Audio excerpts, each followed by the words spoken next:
Hello everyone, I'm Joseph Luan. Today I will talk about participation. Participation is critically important since it is the cornerstone for teamwork and other activities. Participation involves many branches: passive, negative, and spontaneous, etc. When research says participation makes students perform better in online learning, our intuition suggests the same, since no teacher is willing to witness a question followed by none raised hand. Therefore, it is good for students in Ontario to participate more and better. My first part focus on code coding in details. I had been on e-learning for about 3 months in senior high because China suffered pandemic at that time. Although every student in UT has took online courses, I still value my experience since our project is not college oriented. I interviewed my high school teachers. Some of them have taught both senior and junior online at the same time, and a dozen of them think that the most effective way to engage students to participate is code calling. Okay, code calling simply is randomly calling up a student without the student having first raised hands. Obviously, teachers have already been using this method for decades, but when I asked them what is the best way to pick a student, like to warn in advance or not, to randomly pick someone several times on purpose, etc., then my teachers admit that they don't really know. But psychologists did some research.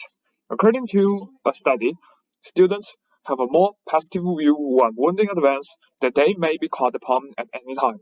From my own experience, I also agree with that because warning will avoid embarrassed circumstances where the student being caught know nothing about the question. This not only make the student awkward and hurts his or her confidence, but also slow the lecture and waste everyone's time.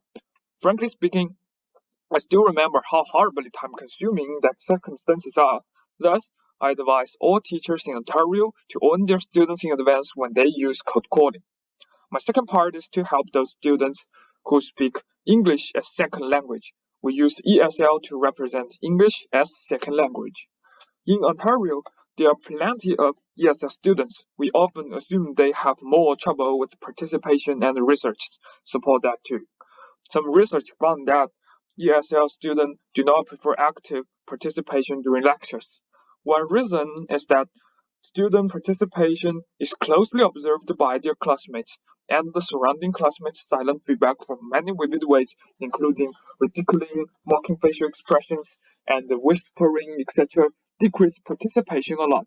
While teachers can talk with ESL students and convince them that no one will sneer at them, good news is that in online lecture, it's easier for students to ignore the disapproval from their classmates because you are not likely to notice the whisper.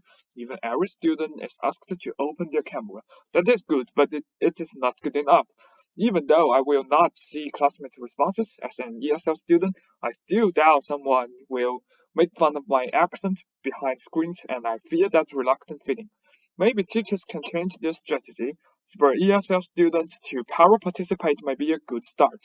Para participation means initiating contact with teachers either before or after class so they remain silent during formal class session. Again, take myself as an example. I love para participation because it will not slow the lecture, it will force me to speak in front of the whole class, and it will strengthen the relation between me and my teacher.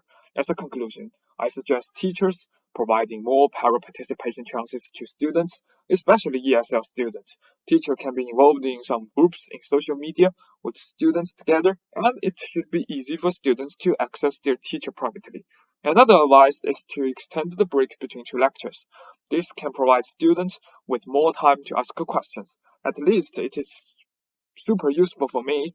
During pandemic, we don't have radio gymnastics as usual, and the gymnastic period became the best time to contact with teachers, which really benefited me a lot. I know some may argue para participation is just a temporary solution. Yes, it is. But take it as a start, and gradually the shy students will be confident to join the volunteer participation during lecture. This is all I want to share to improve participation while talking e-learning.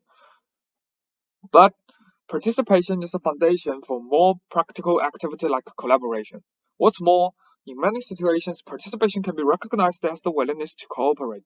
And in the next video, Vita will talk about after students participating, after lectures gaining their attention, what can we do to improve students' collaboration? Thank you.